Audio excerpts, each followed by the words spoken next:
अभी आजकल एक फैशन चला है कि भाई कोई प्रेग्नेंट है अगर तो उसका भी शूट करवाते हैं लोग। तो वो कितना फूहड़ शूट करवा रहे हो आप, क्या क्या दिखाना चाह रहे हो लोगों को, और क्यों दिखाना है आपको वो चीज?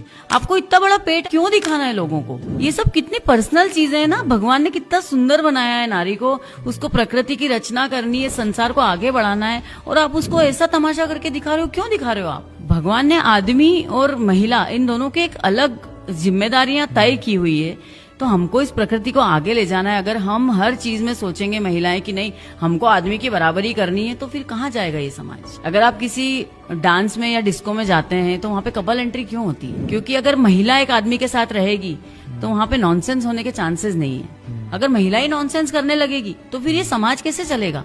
संस्कृति राष्ट्र कैसे बचेगा? फिर तो सब कुछ खत्म है। आजकल महिलाएं नशा भी कर रही है। तो भाई आदमी को थोड़ी बच्चे पैदा करने, महिला को बच्चे पैदा करने ना। उसकी जो फर्टिलिटी पावर है वो खत्म हो रही है। आईवीएफ सेंटर खुल रहे हैं इतने सारे। तो आप नशा कर रही हो, सिगरेट पी रही हो कम एज से, तो आप क्या कर रहे हो? बाद में आप अपने शरीर के साथ खिलवाड़ करके और फिर ये सेंटर में वो सेंटर में बच्चे डिफेक्टिव पैदा हो रहे हैं, क्योंकि आपने अपने शरीर की वाट लगा ली पहले ही।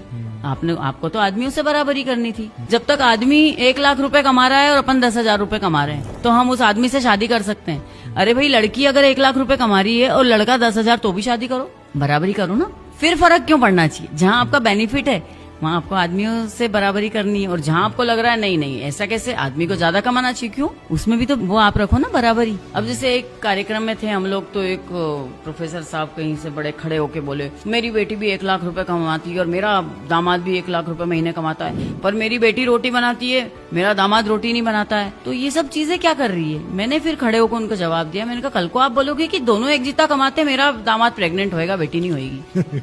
आप बराबरी कैसे कर सकते हो ना? कुछ चीजों में नहीं कर सकते हो आप बराबरी। परिवार के लिए अगर हम रोटी बना रहे हैं तो ये हम प्रेम से बना रहे हैं। प्रतियोगिता नहीं चलती। परिवार क्यों होता है? प्रतियोगिता बाहर होती है, परिवार के बाहर प्रतियोगिता चलती है। अगर आप रोटी बना रहे हो तो उसमें आप ये मत सोचो कि नहीं नहीं मैं भी इतना कमा रही हूँ, ये तो फिर ईगो हो गया आपका। परिवार के लिए अगर आप बना रहे हो, बच्चों के लिए बना रहे हो, तो आप ये अपना कुटुंब आगे बढ़ा रहे हो ना।